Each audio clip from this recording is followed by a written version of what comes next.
Hello, my name is Zelma. It's actually Selma if you're saying it in Spanish, but I'll take Zelma. And I am a PhD student, and I study inequality, and I am a Mexican American immigrant. I was born in Mexico, and I migrated with my family, and I identify as a Latina or as Latinx, depending on the people that I talk to. Sometimes people don't know what Latinx is. But yeah, that's me. And I'm Ebony. I am in the same graduate program, also similarly studying social inequality. I am Black. I prefer Black, but if you want to use African American, that's fine. And I am from California. And this is episode 1 of the Woke.ish podcast. Yay! Thanks for listening, for any of you out there who are. Yeah. And the topic for this week is on allyship. So we're just going to jump right in. Our first segment is on current events. So kind of just talking about things, socio-political things that happened over the last week. Yeah. And so I think something that we've all may have been watching on the news, specifically in the last couple of days, is Stephon Clark, and just not only the protests and the aftermath, but just finding out more about exactly what happened. So I can just say for me, as just like a person, not even as a researcher, it was very, very, very hard to watch the video. I mean, every male in my family has been incarcerated, so it definitely hits close to home to think about how this man was treated. And so I just wanted to start off by saying, before we even talk about the greater just conversation about shouldn't, was he, wasn't he, it's just a very, very, very, very sad thing to watch his family grieve and just to learn more about what happened. Yeah. And I think that, one thing that's really striking to me is kind of just the protesting and Black Lives Matter and kind of the demonstrations around the murder, because ultimately that's what it is, the murder of Stephon Clark, and contrasting that with the events from what at this point it's been a little over a week ago with the March for Our Lives, the demonstrations. And one, looking at the demographics, so the people that were a part of it, supporting each movement, and the potential tensions between those groups. And so I definitely support Black Lives Matter. I essentially support any movement that where Black people or minorities who are in oppression and marginalization are at the forefront and at the center, because our voices get lost in translation for some reason. And so I think that to think about the importance of March for Our Lives and the issues that they were addressing, but then to also see this kind of neutral and quote unquote bias-free approach to thinking about gun violence, it is a little bit unsettling. I don't know what you do. Yeah, no, I mean, not only the Stephon Clark, but what we listened to about Alton Sterling, and no charges being made against the cops who also, I would argue, murdered him. Yeah. And just kind of feeling that the conversation about guns and violence isn't just in schools, and isn't just in schools in Florida, and it's just not in high schools. And I think for people who were watching the March for Our Lives, or even if you saw segments on it that were played after, we saw, what was great was seeing how many young people, it was teenagers and high school students talking, but what for me was very interesting to see was seeing activists from Black and brown communities talking about how the issue of violence and gun violence has been something that's ongoing in these communities, not just something that happens in schools. And so I know You and I were talking about being careful about not just making this a should cops have certain types of guns. Right. Should only cops be able to have these powerful machines? Because if we only make it a conversation about that, then we're ignoring the Stephon Clark and the Alton Sterling and the Michael Brown and the Trayvon Martin. We're ignoring that there's issues of cops also using guns and using them in ways that are shooting before thinking. And so I wanted to bring that into the conversation because I was very happy to see a lot of these teenagers and young people talking about the communities of color. I don't know. I mean, I'm from a big city, and the community that I'm from, I mean, I personally know people who were victims of gun violence, not by police, but just by other people with guns. And so I just wanted to see what you think. I mean, I know we're from different communities, and how you felt about also including the conversation from gun violence in communities of color in addition to gun violence in the classroom. Yeah, I mean, I feel like that so much of the conservative approach to gun violence is about, guns don't kill people, people kill people, and kind of just taking the focus off of the means to the end. Mm-hmm. And I think that there's so much unfairness about that, because then it's like, I mean, that's kind of the way that they kind of rip the rug from under you, right? It's like you're making an argument about making the world safer, and the argument from the conservatives is that we are focusing on the wrong party. But because we can't diagnose every shooter or owner of a gun, we can't necessarily find a common thread among them. The only way to fix the issue is to make it so that, I mean, not only that people don't have guns, but because that is a very like race neutral approach to gun violence, is focusing on I don't know, like the guns that are like owned or purchased illegally. But I mean, we see that through all these mass murders, these guns are purchased legally. Mm-hmm. And they're very, very easily attained.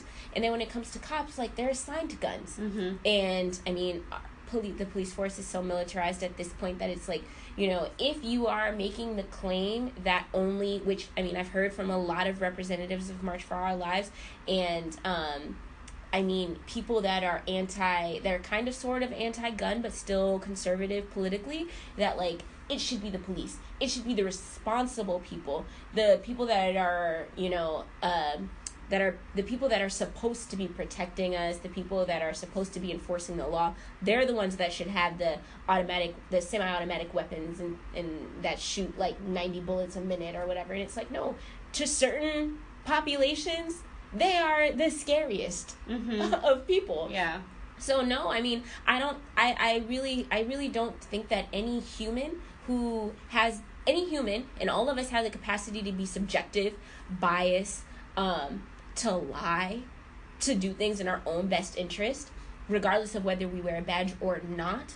No matter who we are, we have that capacity. And so there should be no one that should be allowed to have the ability to kill, or injure tens or 100 people without, like, any kind of, like, well, I mean, we're going to get into a conversation probably in the future about repercussions, but, I mean, it's like, yeah, the shooting is awful, and then the consequence, or the absence of consequence, is worse.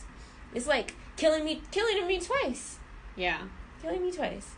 Yeah. No, and so that's why I think it's really important that not just leaving it to the high school students, who are definitely taking a lot of criticism for bringing up issues about Because you get people that say this isn't that conversation. This conversation for March for Our Lives is about schools and our kids.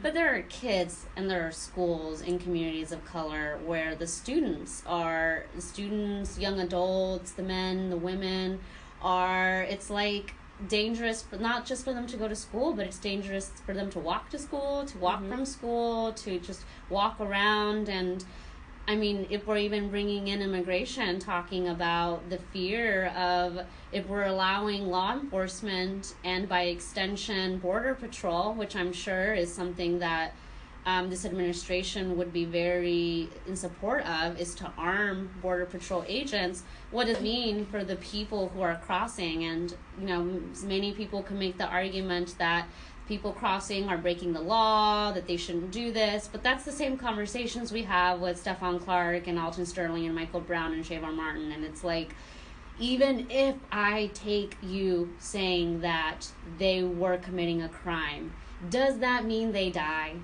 And why does that happen to certain people of certain coloring and not to others? Because we saw, like, even recently in the state of Texas, we had a serial bomber, and he was white.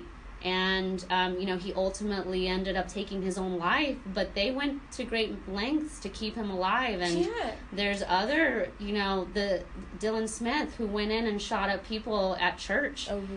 Dylan Roof, who shot at people at church, and they also kept him alive. And it's just kind of confusing as to why does it seem that it's easier to jump to shooting someone, and not just shooting someone once, but as we saw with Stephon Clark, shooting someone, having someone shot 8 times in the back by 2 officers, and he wasn't even armed. And if you listen to Dr. Amalu's autopsy, the press release, you learned that he couldn't have been charging at the police officers, and that there's in fact evidence to suggest that he was shot as he was falling. So just kind of, I don't know, it just kind of, we just have to keep this conversation going and not make it compartmentalized, because I mean, as Sarah Huckabee said, she tried to say that the Stephon Clark issue was a local matter, that it wasn't something that was the task of the federal government. And so having conversations like that, or saying things like this is about schools, not about communities of color, is kind of not allowing us to really diagnose the same issue, which is that guns can hurt a lot of people, no matter who is behind them. And we have to figure out a way so that so that we aren't putting people at risk. And I don't know the answer. And, the answer may not be get rid of all guns, although there are some people who believe that. But it definitely isn't a local matter, and it definitely isn't a random matter, and it definitely isn't going to go away. So I feel that I was very much happy to see a lot of these kids or teenagers, young adults, talk about these issues. And so very fitting into our allyship talk today. And I think what's important for us to figure out is, like, what's our role. And I think that sometimes, I mean, I'm Latina, and sometimes even within my community, we can't agree. Like, we can't agree on what's bad and what's good. And something that comes to mind is, I don't know if you know Emma Gonzalez, and she's one of the students that was a survivor of the recent school shooting, and you might recognize her. She has kind of like the buzz cut, and she's been very vocal. And so in one of her speeches, she got a lot of criticism from the Latino community, and specific from Cubans, older Cubans especially, about her wearing a Cuban flag on her jacket. A lot of people found that offensive. They said that it was a symbol of Fidel and his regime, and that her wearing that was in some way she was offending people who had fled Castro's regime and was insensitive to their feelings. And I mean, when I just heard that, I was just kind of frustrated. Not that they didn't have a right to feel what they felt, because people who experience political persecution. It's a very horrible, and it's a very horrible experience, something that I haven't experienced in the same way. But to take away from her speech where she cried, where she was so just vulnerable to sharing her experience and the experience of hearing and listening to her friends being murdered, and to only take away that you were upset that she wore a Cuban flag, is to me just like more of a frustration as to, like, as a community, how should we be organizing ourselves? What should the conversation be, so that we're focused on what she's talking about, which is problems with guns being in school, and then generally problems with gun violence. And so, but I think those are people that, I mean, you see it all the time, people that are trying to deflect and conflate. And so if you already have in mind, you have already a particular position in mind that goes against the person that you're watching, then you're going to find any little thing that they say or do, or, I mean, in this case, wear, to discredit them. Yeah. And I think you see it so much when, I mean, in these talks about, I guess in particular, gun violence, right? So a lot of people that make it about the Constitution and make it about Second Amendment rights. And it's like, how do you not see the bigger picture that this is about saving lives? And, I mean, not everyone who is advocating for this has, been affected by it personally or had someone that they know been killed or whatever. It's like, no, we're fighting this cause for you. We are fighting this cause to protect your children, to protect, our community, to prevent, race wars, to prevent this, like, race-based tension or, these political alliances or, like, kind of ganging up on either side. And it's like, I don't understand why people are not able to see that working together, even in this case, even in this instance, whether it be, these super politically conservative Cubans and, someone who is left-leaning and liberal, like, why they can't see that there is something that's linking them. They share a mutual identity, irregardless of what their political views are. You should recognize the common base, which is that we are interested in making life better for everyone, improving everybody's, like, everyday lived experience. And if that means that you don't have to send your kid to school and be worried about them potentially getting killed, or if that means that you live in whatever black or brown community and you don't have to worry about being targeted by the police, potentially killed by the police because you got pulled over for broken taillights or whatever, like, this, like, reoccurring scenario where the cops shoot people in the back, like, that is something that is becoming more and more prevalent over time, or where people that are not even quote unquote police, people that are police adjacent, whether it be like border control or freaking neighborhood watch, like, we're entrusting way too much to these people. And I don't understand why we, like, hold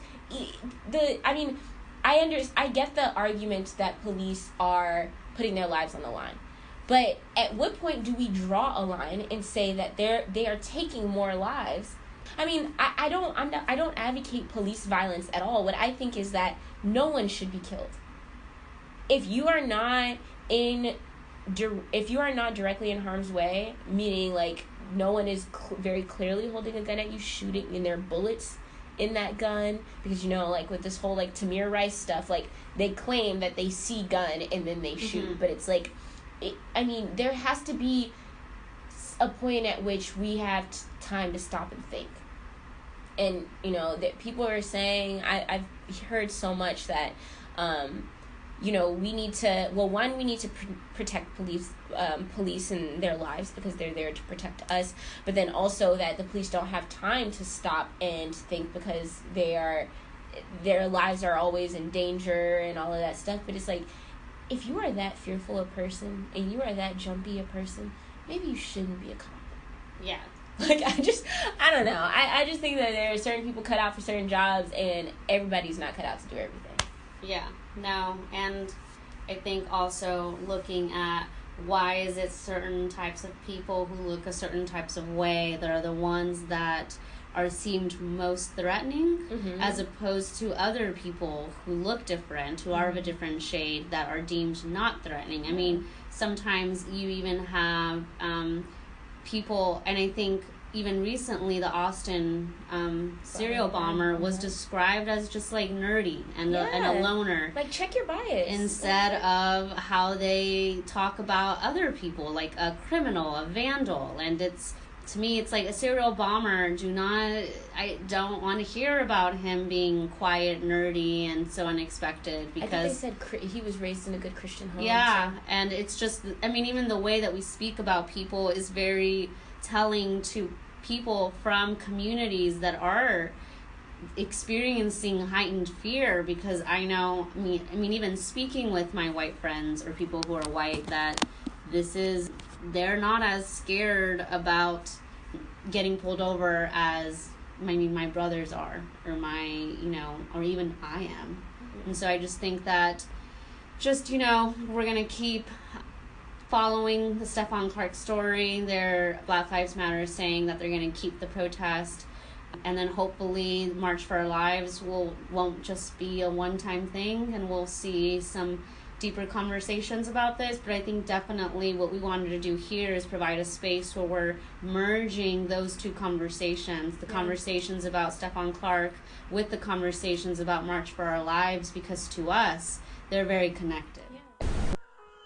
I strongly suggest that you wake the fuck up. So this week in our What's Being Slept On segment, we're going to discuss allyship, which I think is super important to talk about given all of the movements that are going on and that have, emerged over just the last decade, right? So there are tons of minority groups, not just racial minorities, but also sexual minority groups, who have led, so many demonstrations over the years. And some which I think have been pretty fruitful and productive. Others maybe not so much so, for various reasons. But, in thinking about, who makes up these movements, so when you think about, and I don't really like the word protest, but when you think about, let's say demonstrations, when you think about demonstrations and you think about who's demonstrating, are we to assume that the people that are there demonstrating, or the people whose voices are the most prominent, are members of that particular group? So for instance, in thinking about the fight for same-sex marriage, so are we thinking that every demonstration, every conversation is led by someone who identifies as LGBTQ? Maybe not. Some members of that group are going to be they're going to be outsiders. And I think that the way that I kind of understand allyship is that those would be people that are allied with that group. So Zelma, what would you say an ally is? I feel like I don't want to be cynical, but I also, so given the context where I come from is I'm in a university setting. So for example, to be an ally for an LGBT ally for LGBT students, you'd have to do in a school I previously went to, got my master's in, you had to take a 3-hour training on being an ally. And what that consisted of is you got a sticker, and you put that sticker on your cubicle, and that was you being an ally. I've seen a lot of those. It was not, these are events that you can go to. It was not, this is a list of students. Although maybe that might be too much to ask for a list of students that identify as LGBT, but there are students who, the school I went to had an LGBT center. So, but I was so that's how I came into my PhD program thinking an ally was. It was, put a sticker on my cubicle, and if someone seems to find me, they know I'm cool. Yeah. But there was never any expectation of, I do this, I go to these marches. Yeah. And so I feel like, well, so okay, so that kind of that leads into my second question, which is in order to be an ally, do you think that you have to actually do things, Or can you just, because to me, well, I don't know, with the situation, the scenario that you're describing kind of sounds like it's doing two things. So you have to do things, which is to take this 3-hour training, but then after that, you can just stand in solidarity by putting this sticker up and letting people that pass by know, oh, okay, this person is an ally. Yeah. But it's not really requiring you to do anything after that. No, it's not. And so I think, I don't know. I think, unfortunately, being an ally means different things for different people with different expectations for different people, just like everything else. And so I think that for people who aren't from that community, maybe it seems like maybe all we want is for you. I don't know. I'm stuck between being realistic and saying we need people. We need numbers. We need, even if you put a sticker, I can count on you to sign this thing online, this petition online. I can count on you to vote against this person. But can I count on you to actually be standing next to me at a march at 3 p.m. on a Friday? I don't know. Blocking traffic. Yeah, blocking traffic, being yelled at. And so just kind of like, maybe should I only be expecting, if you're not part of the community, is standing in solidarity, changing your Facebook status, voting, giving me a hug when you know that maybe I'm having a bad day. Like, is that your way of being an ally? And then that's what I'm expecting from you. Is that okay, though? Or is that giving people a pass to say that you can be this social media activist and you can give me a hug if I need it, but I don't know if you will go out of your way to do things that in support of or protest in things that address this community that you're not a part of? Is that even too much to ask? Like, a lot to ask? Is it enough for them just to do the things that I said? I mean, God, because when you bring up social media, I think that complicates it, you know, because I think that with Facebook and stuff like that, it's provided a platform for people to be just internet or like social media protesters, you know, to like put up a status and then that be it. And I think that there is some efficacy in that. I said this to somebody last week, and they were like, I don't know about that. But I think that hashtags have changed a lot. Me too. Like, I think that hashtags have done a lot. Yeah. And so, I'm not gonna lie, when something happens and I see, like, my white friends, like, in solidarity with Black Lives Matter, black out their Facebook profile picture, that means something to me. You know, because I think that when I'm thinking about people that are in support of, it doesn't even have to be Black Lives Matter, but just supporting pro-black movements. It's, if you told me that you had a conversation or something like that with your conservative cousin or your uncle who happens to be a cop, or, you know, all of these, I think that there are different ways that you could be an ally. I think that doing something is what is important. Like, because that solidarity does help. Yeah. The conversations that you're going to have because you changed, like you said, a Facebook status, or because you tweeted something, or because you posted something on Instagram, you're going to get a reaction from someone around you who, I don't know any conservatives. And so the types of conversations that I can have are limited. Like, I am mostly preaching to the choir. And so if you are someone that interacts or regularly interfaces with someone that, you know, would vote against some kind of amendment or bill or whatever that would benefit a minority group or an oppressed or marginalized group, and you can have a conversation with them and, you know, just share your views, your political views, I think that's allyship, even if you don't come to marches. Like, I recognize protesting isn't for everybody. You know, like, I had tons of quote-unquote woke friends in college that wasn't always at a protest with me, and I didn't question. I wasn't like, oh my God, so you're not with it.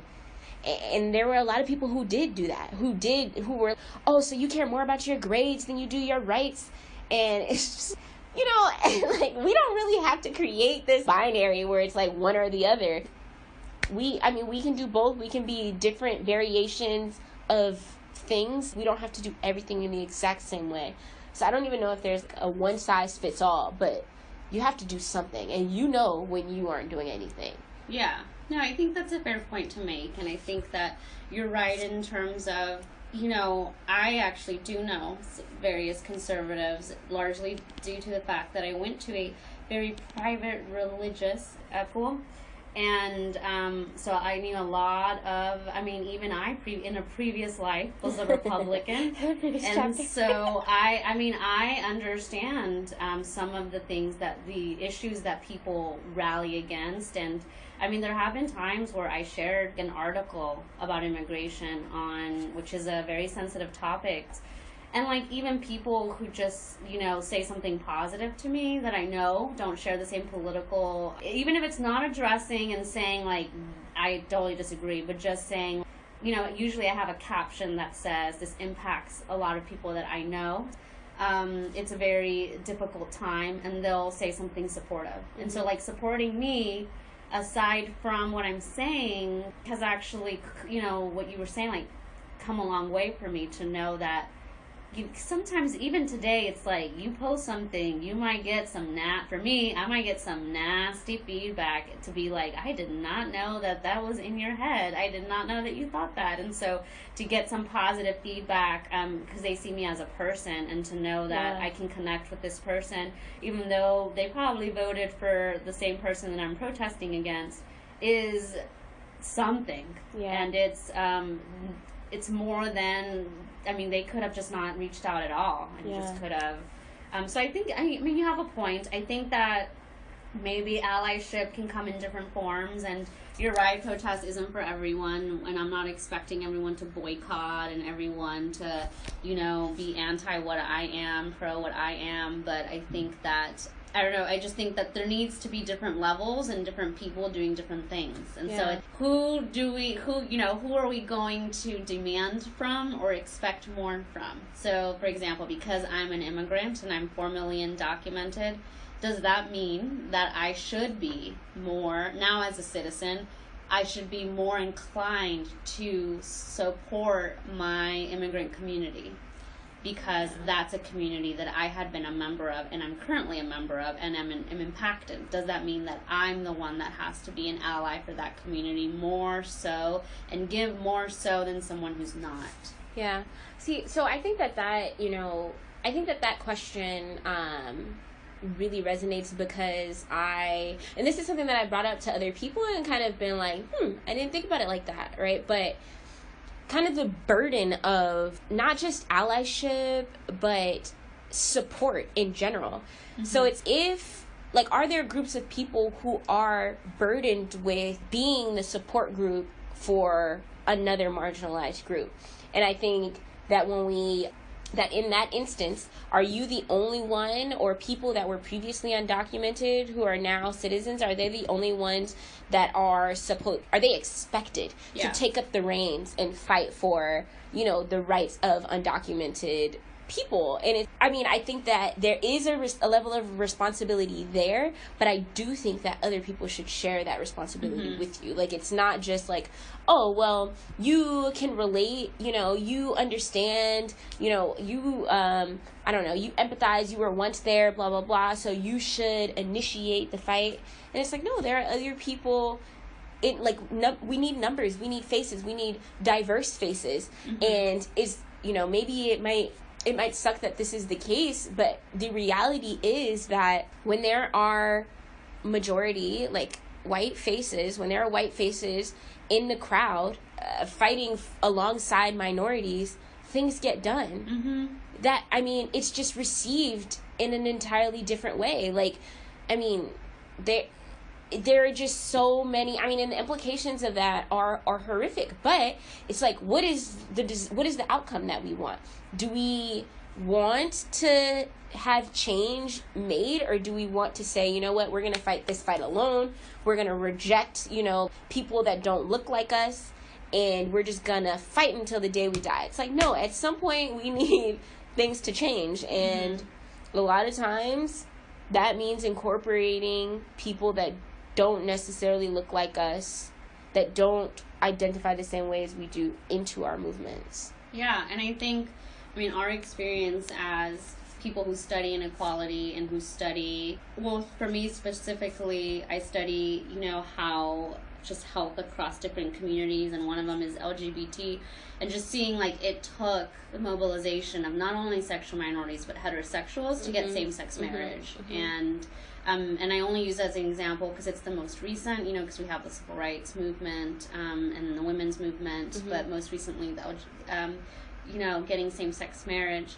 And so it's not to say that it's not enough, that the experiences of people of color aren't enough, or of these marginalized groups aren't enough, but just even looking at what has mobilized things, it's been like using allies and using allies across groups. And so, and it doesn't have to be minority with minority, it could be minority with non-minorities. So sometimes it's hard to say like we need the help of those people, of people who aren't affected by what we're affected. It's vulnerable. And it is, and to have to rely on other people just for, in addition to social movements, as an individual person, if you have to rely on someone else for anything, it's kind of, especially like after you're a child and you're an adult, it's scary, and it makes you feel helpless in a sense, and it makes you feel like vulnerable, like you said. But I think that it would be helpful to learn how to have conversations with people, so that we can learn like what is the best way for you to be an ally, if we think that that's the best way to mobilize our agenda and to mobilize what we're asking for and what we're requesting. Because I, as a Latina immigrant, things that affect you as a Black woman are things that I am interested in supporting and interested in addressing. And I think like you could say similar things about, immigration issues. And if I were to ask you to help me or to vent or to talk about things that impact me, you would care, because it's you just being in support. And so I think that it may be unclear what an ally is, and maybe to some people it may mean different things, but I think just generally, to me, anyone who wants to support and help, I am all about you joining, standing side by side, being on Facebook, whatever it is that you want to give, and as many of those people as I can get, as I can address, as I can talk to, for me will help my cause. And so that's something that I'm like, go for it. All the allies, I want them, however way you come. Like, it seems like with us talking right now, I'm thinking that maybe it's not about what an ally is, but what an ally isn't. And so if you are silent, if you are doing nothing, like if you are having no conversations, if you are, not moved at all or concerned, then you are not an ally. Like I think that it is not enough to have friends who are fill in the blank. Like that does not make you that does not make you an ally. That does not mean that that does not prove, and that is not evidence of your support of this group. Like you cannot say, I have Black friends, I have friends who are immigrants, I have friends who are gay, I have friends who are, and the list goes on. That is not sufficient. I think that if you are not doing whatever like you have the capacity to do to make sure that those oppressed people have the same rights as you, like you aren't doing enough. What questions did you have for me? I think just one of the things, as I mentioned, I'm Latina, and so in terms of immigration, it's a hot topic even among Latinos. And what is so difficult about a term like Latino is that it encompasses so many people. It's not just Mexicans, it's not just Nicaraguenses, it's not just Colombians. It's like people from different continents that speak the same language. And even all my Latinos out there, like Spanish is not Spanish. Like Spanish in one country does not mean that you're completely going to understand the Spanish in a different country. And me and my Colombian friends make jokes about this all the time. There are words that she says that mean something completely different in Mexican slang. And so it's just, I think sometimes people just see Latinos as one group, and so they don't understand that there might be even a lot of disagreement among this one identity group. And so I think in terms of allyship, I also wonder issues of being an ally when you're a minority. And so, for example, there are some Latinos who aren't immigrants, who are maybe second, third generation, and are very anti-immigration in terms of we need to limit the amount of immigrants that are coming in. If you came here and you're undocumented, you should go back because you did not do it the proper way. But it's like, what does that mean for being if you're brown, if you're black, if you're not white, if you're a sexual minority, does that mean that you have to be an ally for that group that you're a part of? Can you be a Latino and not be an ally for the immigrant community? And I know many of my friends and many people who would say, yeah, I don't have to be. I can be an ally of things, but not of immigrants. I can be an ally anti-racism, but that doesn't mean I have to agree with, DACA. And so I don't know, like, this is like things that happen in my community because immigration is such a stratifying thing. It's such a thing that can really create differences. So, like, as an outsider, or what do you feel about, like, being an ally within the minority group or minority individuals who don't identify as an ally of any group? Yeah.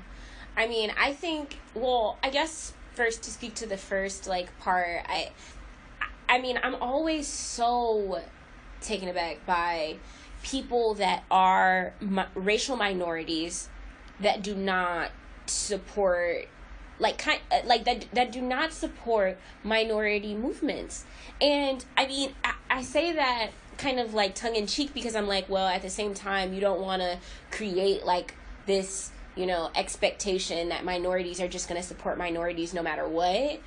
But I think that like, I know it's like, but I think that, that line is towing that line is such a dangerous thing because we know that racism exists. And so even if there is a scenario where it's like, like there, maybe this person did a little, but no, it's like, there has been so much suffering, and we don't even have to go back centuries. Like, even in these last few decades, there's been so much suffering. At what point do we get a break?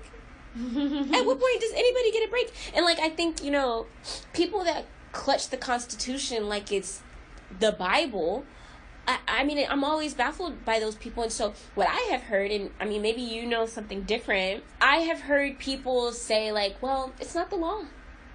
Like, it's against the law. So if it's against the law, then we're against it. And I think that brings up this conversation about legality and what legal means. And we also assume that laws came into being on their own and that they weren't tied to people signing a paper with a pen, like with their hand. Like, why do we act like these laws just kind of came into being, like God wrote them?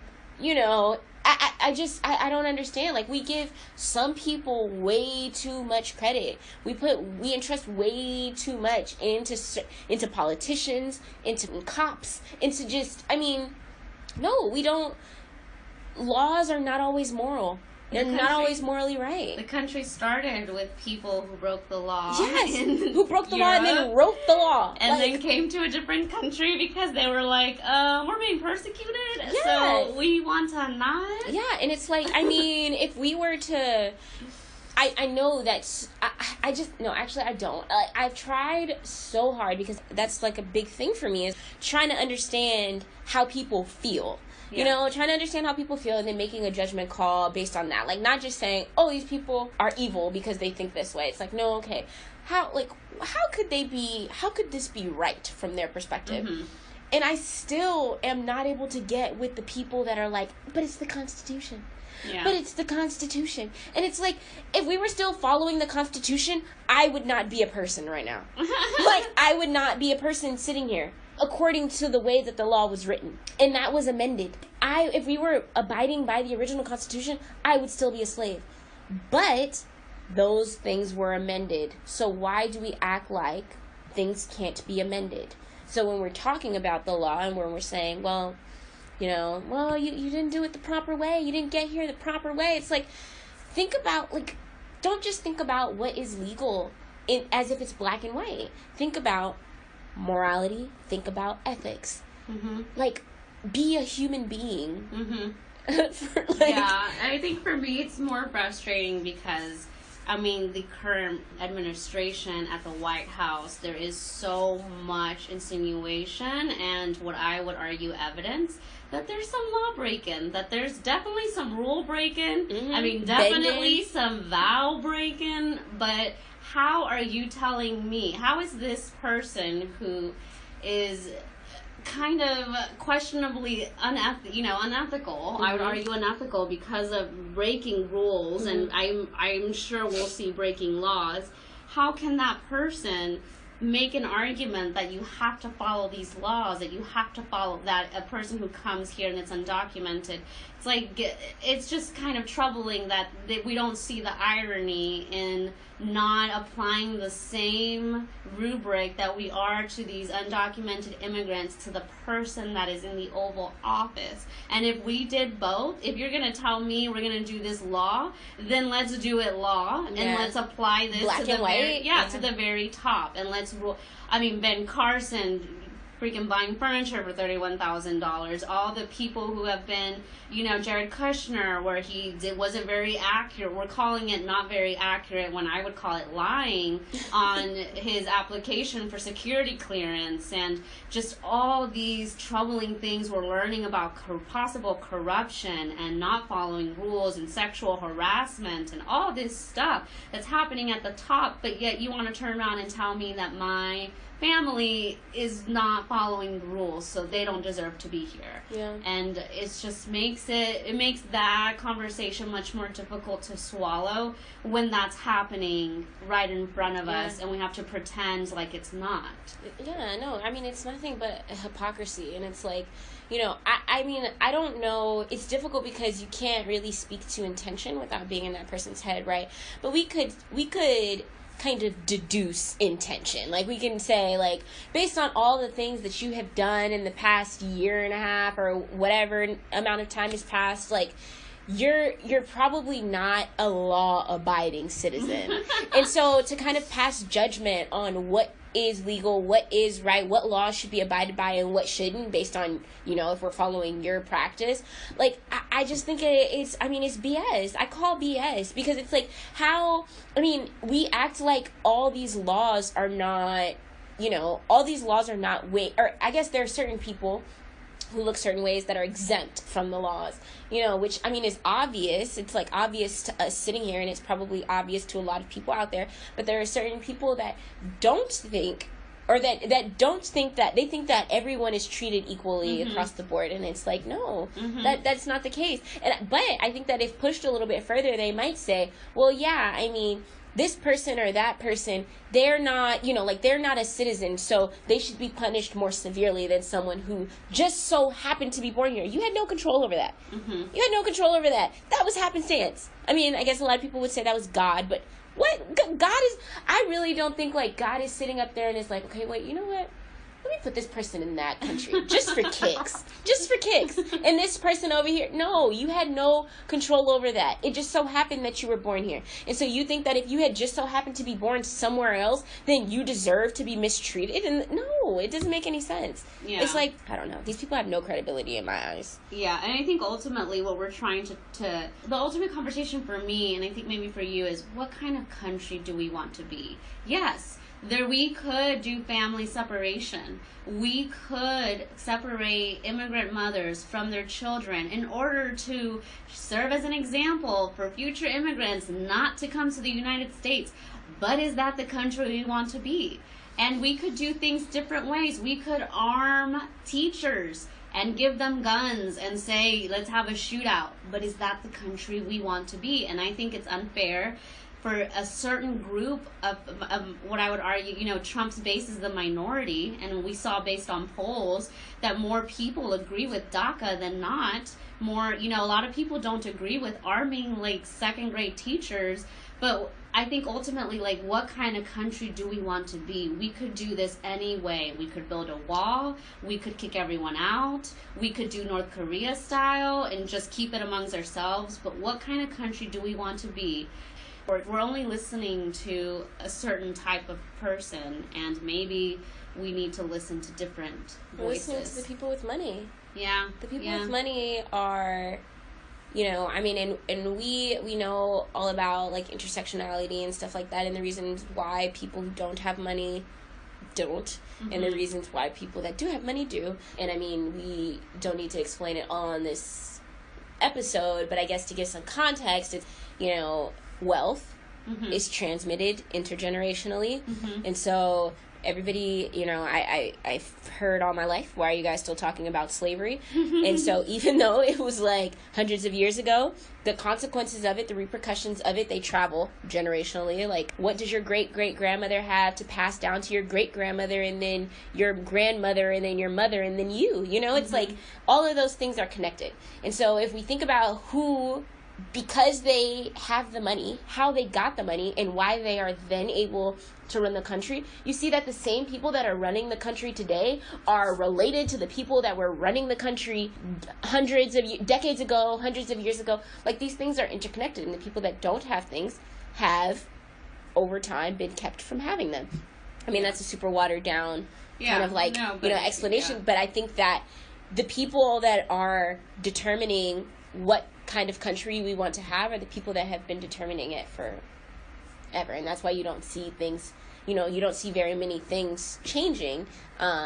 It's because it benefits them, and that's the way that they want to keep it, and we people of color talk really liberally and like really, and make these really grand statements about white people. I do it too.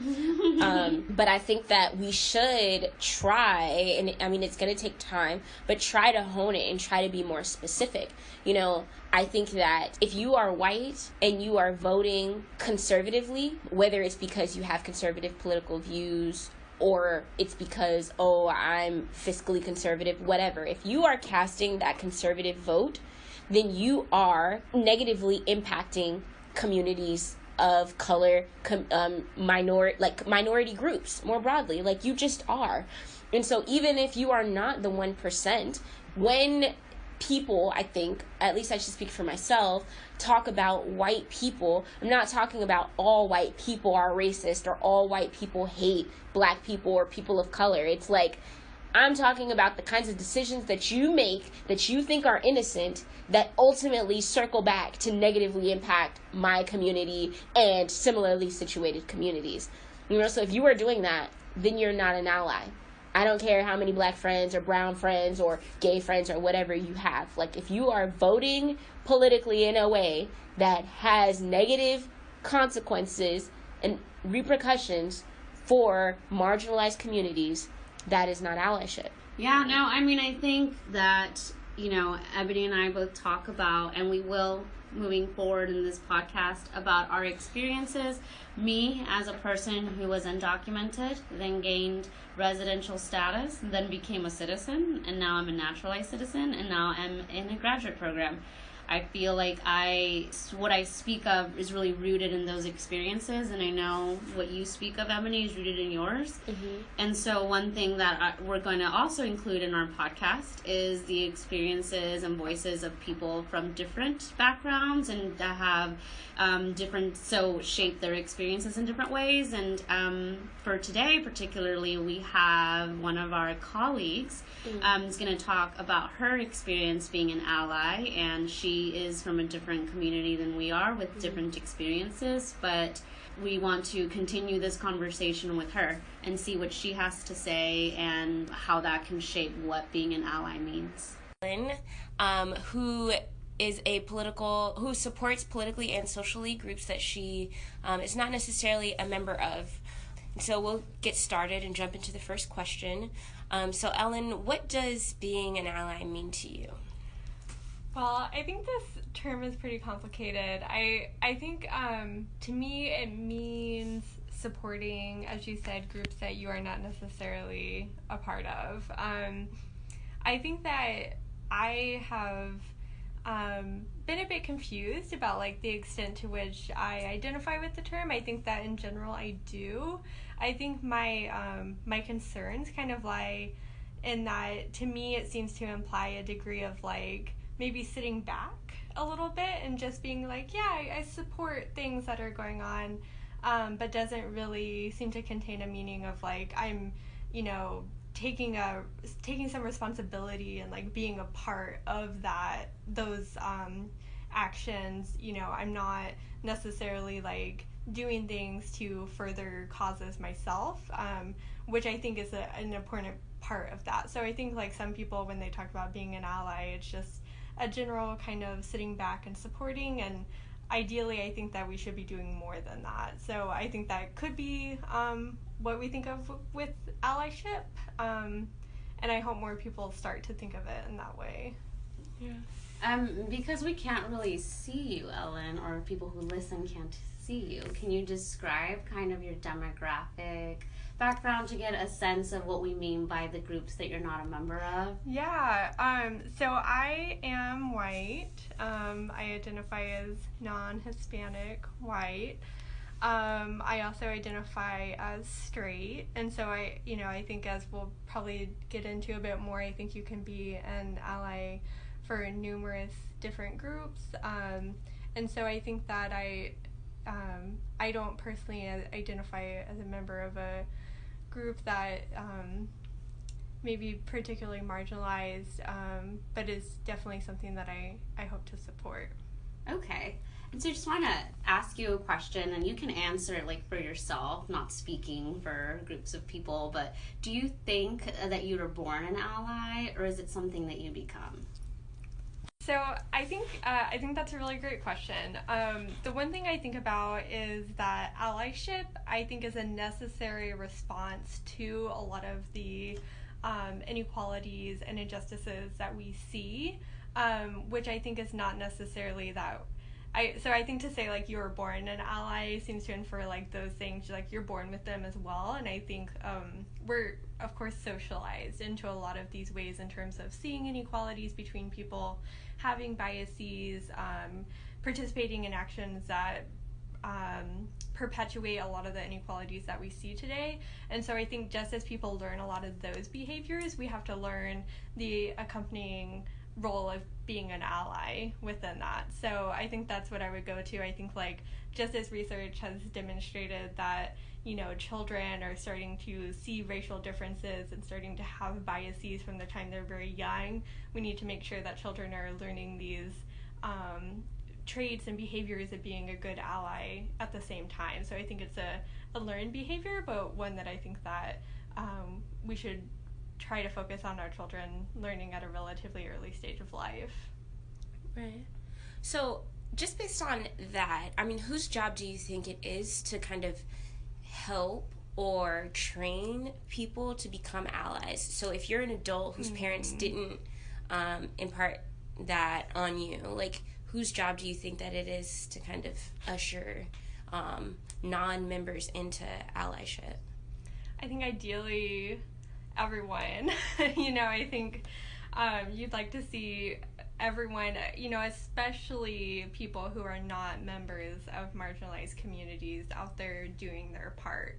But I think, unfortunately, there is a difference between what we would see in an ideal world versus what I think the reality often is. And I think, of course, a large part of the conversation, I think, around allyship is that there's a lot of work on the part of marginalized communities, of people of color, of women and queer folks to do that kind of educating, because the people that need to be fulfilling the role of ally, they're not necessarily doing the educating themselves. And so I think that, unfortunately, I don't think this should be the case, but I think it falls to communities to try to bring in allies and to try to do that educating.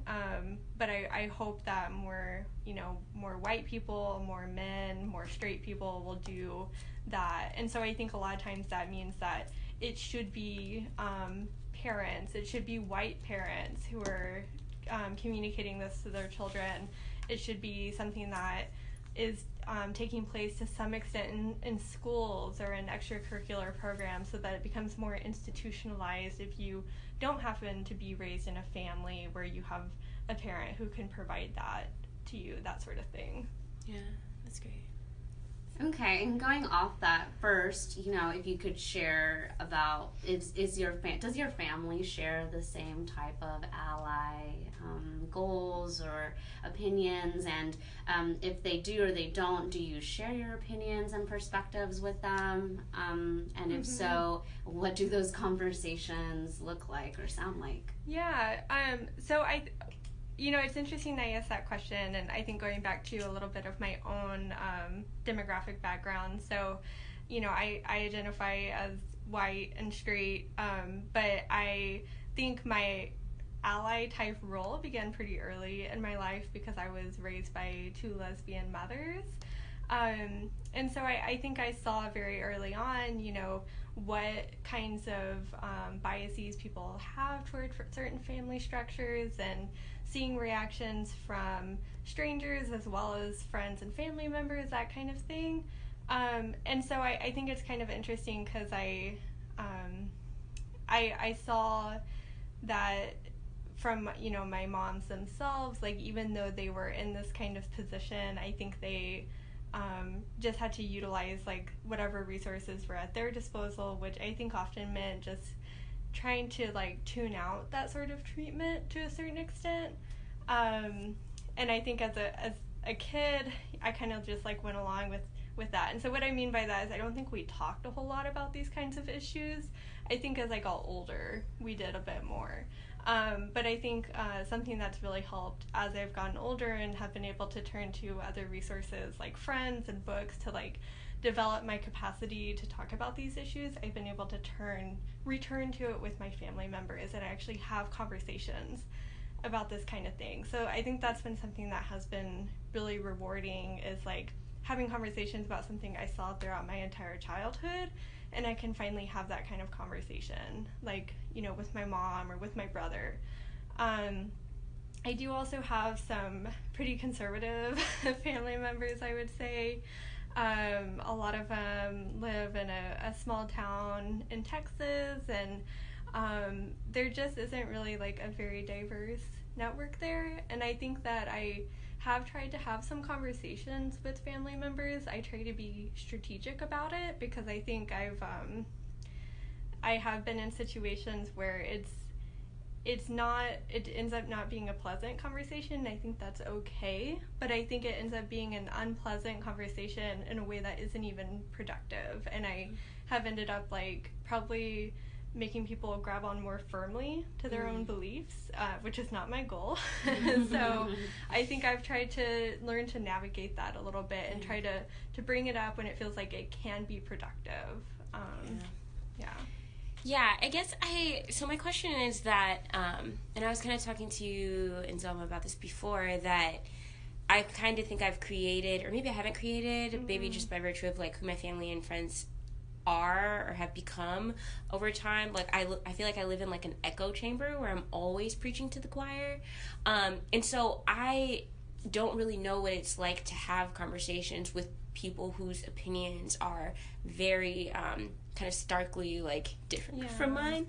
And so I was wondering, like, if you've had situations where you've, like, separated yourself from people who don't share the same kind of, like, desire to be an ally or even the same thought processes as you, and, like, what you think some of the benefits or drawbacks of that are. Yeah, for sure. So for me, that kind of question, and I think being aware of how much I was doing that, was something that came up in the aftermath of the 2016 election, and I think was a time when I, more than any other period, felt very affected by the kinds of messages that were coming out. And it's that sort of situation where it's like, I know how I felt just as a woman and as an ally, and I can't imagine how it must have been for people in other communities, and not only just in the end of 2016, but of course every day since then. I think up until that point, I had really tried to maintain a pretty diverse network. I grew up in a very rural area, and a lot of my friend networks, like on Facebook and other social media, were largely conservative, and that was something that I felt like I had made an intentional choice to try to not delete any of those people or block what I was seeing on social media. But I think in the aftermath of the election, I ended up blocking some people. I remember a couple of like Facebook statuses that some like conservative men put on their Facebook, that like I distinctly remember them, and it was like that was like the turning point for me. It was just so hurtful, like the kind of stuff they were saying, and they just demonstrated like a complete lack of awareness of like what other people were going through in that moment. And I think for me, it was just like, that's not the kind of people that maybe I want to stay in contact with. So I think that it's a bit of a balance. It's like, how much can we do to try to push ourselves and like advocate for other people, while still maybe, again, going back to that question of like, is this productive? Like, is this someone that I can engage in a productive conversation with?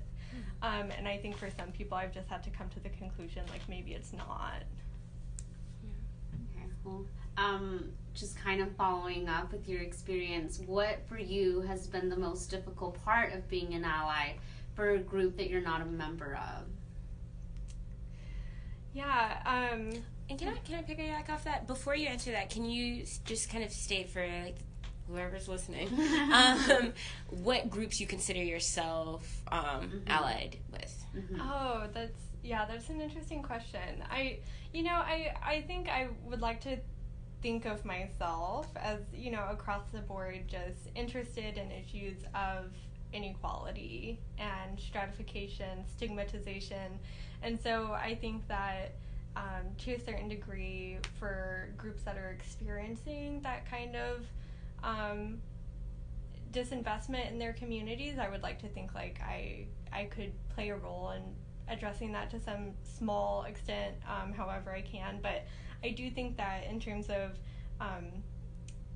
just my overall interest and what I feel best situated to play a potential role in, and my knowledge at this point, I think that I'm particularly concerned around areas of race, and I think how that intersects with some very important areas in terms of gender and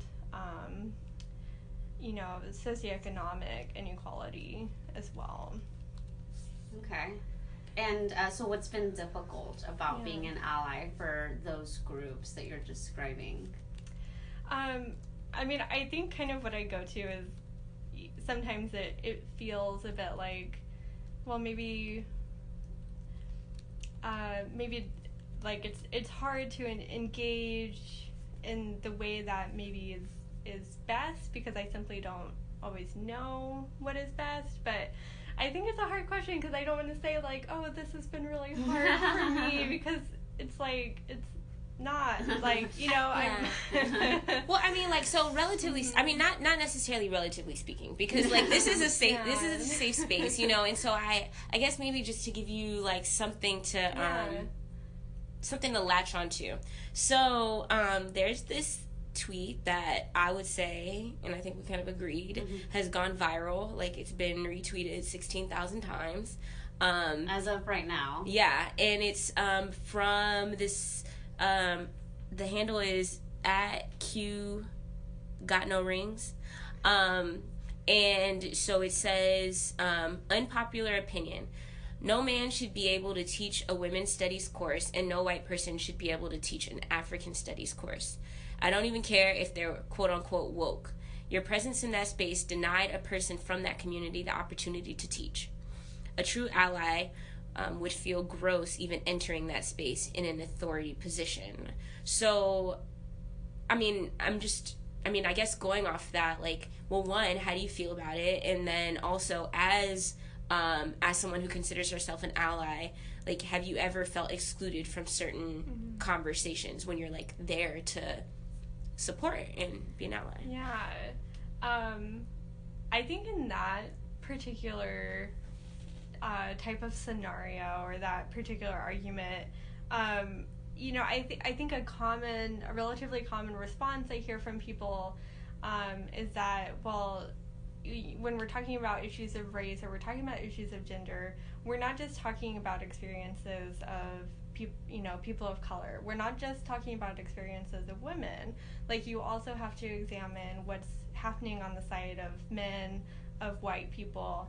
And I think that's, when I think about issues of, like, poverty, it's like you're never just talking about poverty, although there's such a tendency to, like, latch onto those stories in the media and in, like, the common discourse about, like, the behaviors, what like bad habits do people who are poor, what are their spending patterns, that kind of thing. Like, there's such a tendency to latch onto that, but it's like the other side of that is, it's not just a conversation about poverty, it's a kind of conversation about inequality. So it's just as important to think about the people who are accumulating wealth, who are, like, running the big corporations and how they're treating their workers, things like that. So I think it's the same sort of thing when we think about, African American studies departments or women and gender studies departments. It's like, what's happening on the flip side of this that is perpetuating these problems and is creating these inequalities in the first place. And I do think that to some extent, I've seen quite a bit of research that it's taking place within, I remember, like, hearing about one study where a researcher went in and talked to, like, these very conservative, like, gun club members, and it was just the kind of data that would, maybe not impossible, but maybe impossible for, like, a person of color to go and get that kind of engagement from respondents and hear that kind of data. So I think it is important to have, like, some representation of different racial groups. I think it's a tricky question, though. I mean, I think it really is a difficult question to think about, like, whose position are you taking place of if you are taking a position in a department like that. And I think, something that people tend to do maybe a lot is to pit individuals against other individuals. And I think in this type of scenario, it's like, okay, well, why can't we also think about, like, why is there relatively little funding going to, like, women and gender studies departments or African American studies departments that make them unable to hire as big of a pool of faculty compared to, like, many STEM departments? Like, what are ways that we can hire more people in these departments? Like, what are the institutional factors here, instead of perceiving it as this person took this person's job type of thing. Right. Yeah. I know this is supposed to be an interview. I think that this is something that I've felt the most strongly about when it comes to talking about allyship, because I think it's like, one, I think it's movement specific, right? So it's like everybody that supports, like, black movements, whether that be Black Lives Matter or whatever else, like, those rules may not necessarily, or quote unquote rules, may not necessarily apply to, an LGBTQ, like, alliance. Yeah. And, like, the way that they kind of conduct their meetings or their demonstrations or whatever might be different. But I think that trying to decide, like, how much of a voice non-members should have is, it's just, I feel like it's so tricky. And then to take it to, like, because we are all, like, as PhD students, I think that we're all kind of specializing in like, research areas that we, like, groups that we're not necessarily a part of. And so it's like that, if we were to kind of abide by this, like, we wouldn't be doing that. Like, we'd all be, like, I'd be teaching, like, something on intersectionality and black women, and, it'd be like, I don't know. And I think that it's also kind of takes away the, it kind of detracts from, like, our ability to not necessarily, I mean, we don't have to like be in those shoes, I don't think, to be able to like teach a course or understand the theory or do the research. I do think that there is something maybe for like when it comes to analysis, sometimes that might, like, I don't know, analysis, and maybe, I mean, you all feel free to like jump in and disagree with me or agree or whatever, but I think that it might bolster analysis a little bit to have a set of eyes on it from a person that is a member of the particular group that you're studying. Because I have always felt a way about those like old white men and like early anthropologists who were just going into these like indigenous communities and like doing research and impregnating the women. I mean, that definitely crosses an ethical line, but just, I mean, doing this research, living among them for a year, and then writing a book, and then that's it, just like hands off. And it's like, and profiting off of yeah, and I think that is foul, but it's like, where do you draw the line? Like, why is it okay for us to do what we're doing, but that's not okay? Yeah. You know? Yeah. I don't know. I don't know, because I feel, I do a lot of sexual minority research, and I am not a sexual minority, and so I feel that I can provide some insight into experience, into just kind of the structures and the obstacles that sexual minorities encounter.